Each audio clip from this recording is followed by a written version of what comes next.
انسان سوچتا ہے بوڑھا ہو جاؤں گا پھر آرام سے کسی کونے میں بیٹھ کے اللہ اللہ کرتا رہوں گا، پھر کچھ بھی نہیں ہوتا۔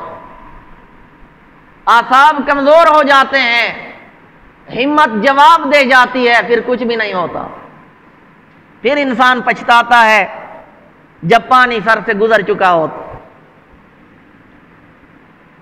وہ جیسے ایک لطیفہ ہے، ایک عورت نے مصنوعی دانت لگوائے، تو جب وہ بات چیت میں مشغول ہو جاتی تھی تو دانت اس کے نیچے گر جاتے تھے، اس کو پتہ بھی نہیں چلتا تھا۔ تو ایک دفعہ ان کے گھر میں کچھ مہمان آنے والے تھے، کوئی پارٹی تھی،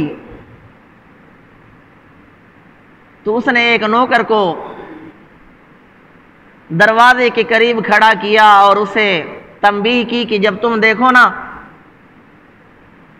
کہ بولتے ہوئے میرے دانت ہل رہے ہیں اور گرنے والے ہیں تو پھر مجھے اشارہ کر دینا اور کہہ دینا کہ وحید صاحب گیٹ پہ آ چکے ہیں، تو میں سمجھ جاؤں گی، میں دانتوں کو سنبھال لوں گی۔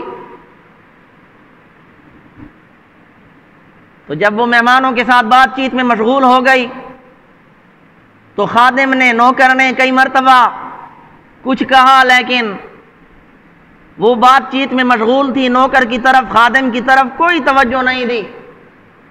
بعد میں جب فارغ ہو گئی تو نوکر کو بلایا، کہا کہ تم کچھ کہہ رہے تھے؟